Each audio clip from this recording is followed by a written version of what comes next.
En este caso, es lo que me acababan de preguntar.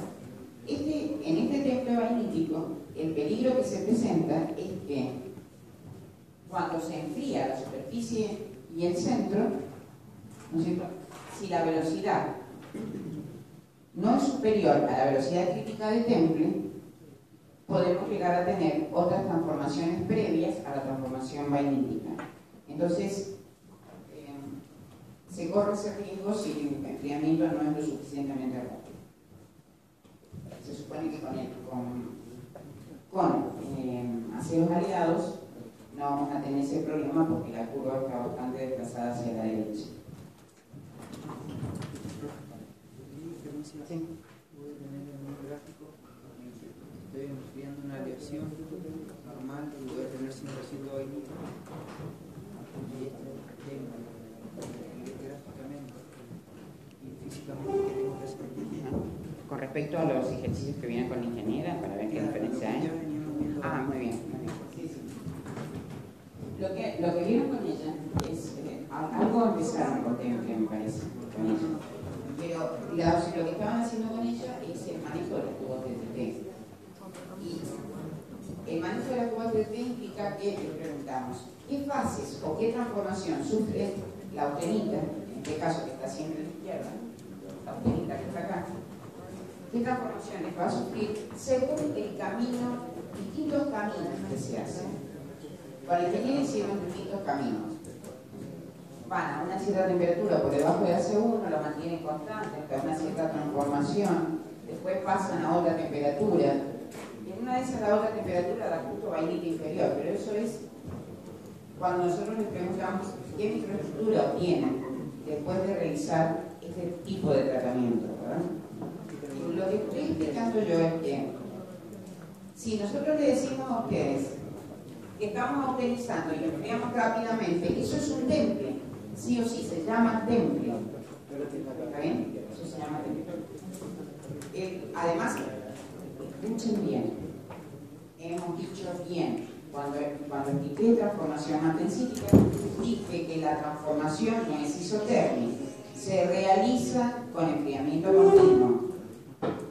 Y se debe realizar lo más rápidamente para que el MF que está acá, sea lo más alto posible, porque si el enfriamiento es muy lento, lo que sucede es que el MF va a bajar. ¿Se entiende? Si es muy lento, ¿qué es lo que va a suceder?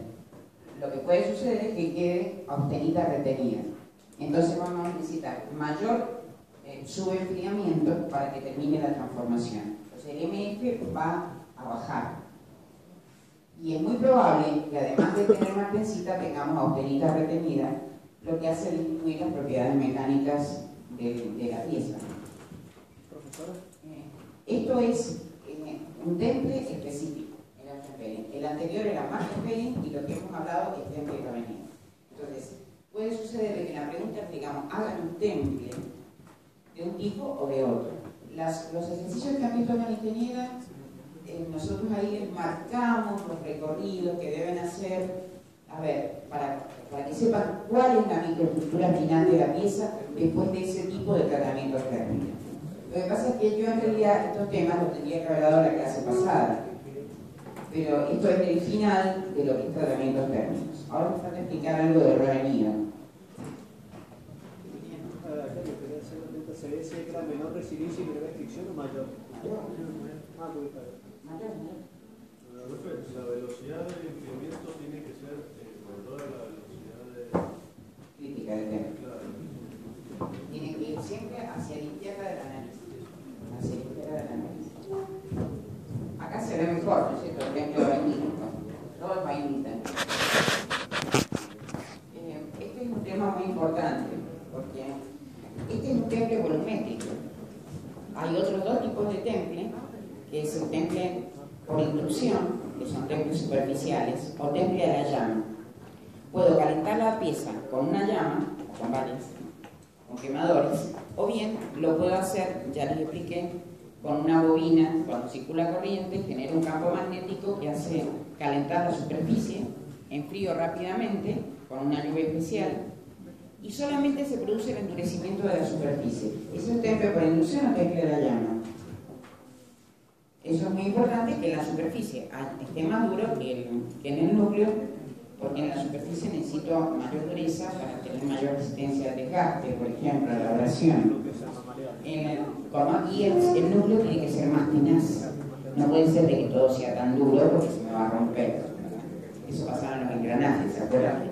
Yo estuve charlando con ustedes de ese tema. Esos dos temas son templos superficiales, pero después hay otras cosas, recubrimientos cerámicos, por ejemplo, en los metales. Recubrimientos cerámicos. Y cuando veamos los materiales cerámicos, van a ver que a veces se coloca por proyección térmica, se puede colocar una capa de un revestimiento cerámico sobre un material, es más dúctil, por supuesto que después se hace el tratamiento térmico todo, ¿no? Y siempre tenemos una superficie muy dura, muy resistente, además refractaria, porque si es un cerámico en la superficie bastante refractario, puede tolerar altas temperaturas, a la fricción, al rozamiento. Entonces hay muchas cosas que se pueden derivar de lo que es tratamiento térmico, es una palabra muy grande. Lo que sí tienen que saber, ¿se acuerdan cuando yo les di fatiga? Cuando les di fatiga, no habíamos visto tratamientos térmicos. Y yo les dije, uno de los factores que intervienen en la resistencia a la fatiga es si el material tiene o no tiene tratamiento térmico. Si el material está sometido a un estado cíclico de tensiones, en el caso del eje de la pieza, necesitamos que el tratamiento térmico sea volumétrico, con todos los tratamientos que acabo de dar. Pero si justamente ese estado cíclico está afectando solamente la superficie de la pieza, con un tratamiento de endurecimiento superficial es suficiente. ¿Entienden? También puede ser nituración, cementación, carbonituración. Bueno, se realizan distintos medios. Bueno, estas son las variantes del proceso de temple, lo que acabo de explicar, son distintos. Este es un temple, un excremento que es un temple común sin revenido. La gris clarita, ¿qué sería? Martenberg. Y la gris oscura es Martenberg. Son tres tipos de temple. Bueno, acá están todas las explicaciones que ya di. Y ya las he dado. Lo que no está acá, hay algo que está en el apunte y que no lo tengo en los slides, que es el revenido.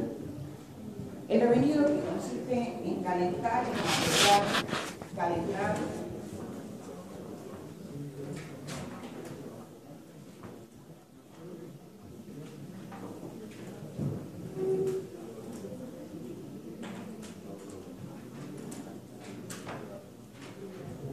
si yo tengo un temple y después hago un revenido, fíjense que en el revenido vuelvo a calentar el material a una temperatura menor que la mínima crítica que tiene el material. Este revenido puede hacerse a distintas temperaturas. Generalmente es para disminuir la dureza y aumentar la tenacidad, o sea, disminuir la fragilidad del material. ¿Está bien? Hay una cantidad de tensiones. Ahí en el apunte van a ver que van a ver tres rangos de temperatura en realidad.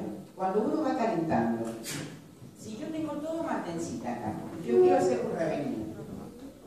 ¿Qué les parece? El revenido es para disminuir la dureza. Pero si yo hago un revenido a muy alta temperatura, ¿cuál es el problema que voy a tener?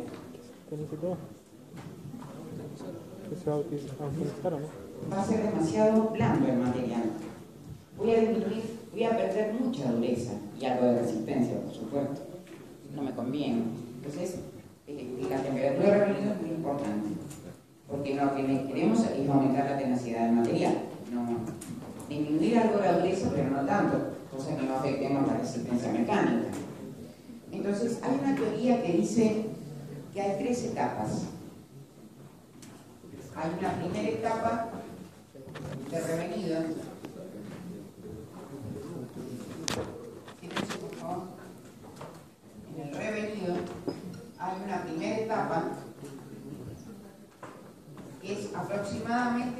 hasta 200 grados o menor de 200 grados.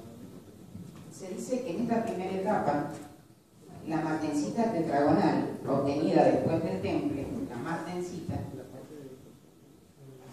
se descompone en una martensita de bajo carbono y en otro carburo que es distinto a la cementita. Es un carburo hierro 2. No es cementita, es carbono hierro 2, que tiene inclusive más carbono que carbono hierro 3 o cementita. Pero tiene otra, la cementita es un paralelepípedo ortorrómbico y en este caso tiene una estructura de tipo hexagonal. Bueno, dice que se pasa eso. Ahora, en la segunda etapa, supónganse que ustedes van de 200 a 300 grados, más o menos, o 250, en la segunda etapa. Como queda, en el caso que haya austenita residual o retenida, si hay austenita retenida, la austenita se descompone en vainita.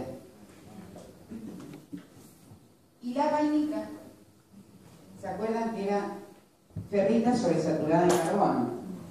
Se descompone en ferrita y en carburo épsilon, que es carbono hierro 2. Bueno, a ver, es para que ustedes sepan que hay otro carburo nada más. Lo importante es que sepan que en la primera etapa la martensita tetragonal es la que se descompone en una martensita de bajo carbono y carburo épsilon. Y en la segunda etapa la austenita retenida es la que se descompone en vainita, que a su vez la vainita tiene ferrita y carburo épsilon. Y aparece luego una tercera etapa. ¿Alguna pregunta? Pero que a veces no escucho la pregunta. En la tercera etapa, cuando es mayor de 250 grados o de 300 grados, los productos de reacción son los siguientes. Todo lo que es carburo épsilon vuelve a pasar por difusión, pasa a cementita. Todo lo que es carburo épsilon, carbono hierro 2, pasa a carbono hierro 3, que es cementita. Y todo lo que es vainita pasa a ferrita. Bueno, ya sabíamos, vainita pasa a ferrita. Y lo que queda de martensita también. Entonces, los productos finales son estos, chicos. Son ferrita y cementita. Ustedes van a ver en una microestructura que está templada y prevenida, van a ver una serie de globulitos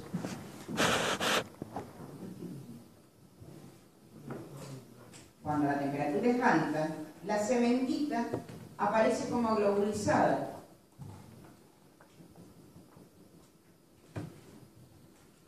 El resto sería ferrita. Y estos globulitos son de cementita. ¿Qué es lo que sucede? Si lo llevo a una temperatura muy alta, este carburo se va a globulizar totalmente. Si no lo llevo a temperatura tan alta, van a haber todavía algunas agujas de martensita. Entonces, no conviene tener todo globulizado, porque acá el material es muy blando. Es muy blando. ¿Se acuerdan cuando aquí, a ver si se acuerda de la clase pasada, yo di algo de revenido sin saber lo que era revenido, cuando di el recocido de globalización? ¿Cuál de los tres recocidos de globalización o recocido en concreto corresponde a un revenido a alta temperatura? ¿Recuerdan cuál era? ¿Para qué relación?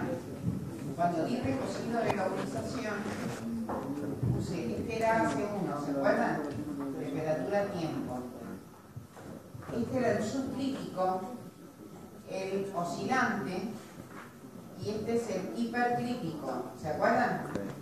El subcrítico también se suele llamar revenido a alta temperatura, siempre que se parta de una estructura martensítica. ¿Entienden?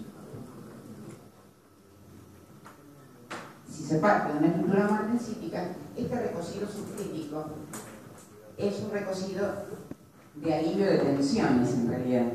Recocido de alivio de tensiones. O revenido a alta temperatura si se parte de martensita.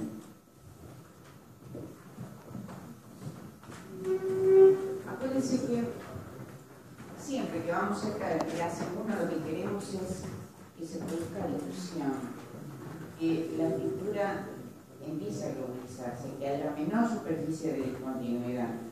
Entonces ustedes aumentan la ductilidad del material, disminuyen la resistencia, pero aumentan un poco la tenacidad.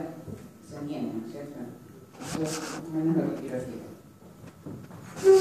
Bueno, y en este de hipercrítico, ¿recuerdan? Bueno, para día 0 me conviene aplicar el recocido incompleto hipercrítico. ¿Para ceros hipo o hiper? Para los hiper.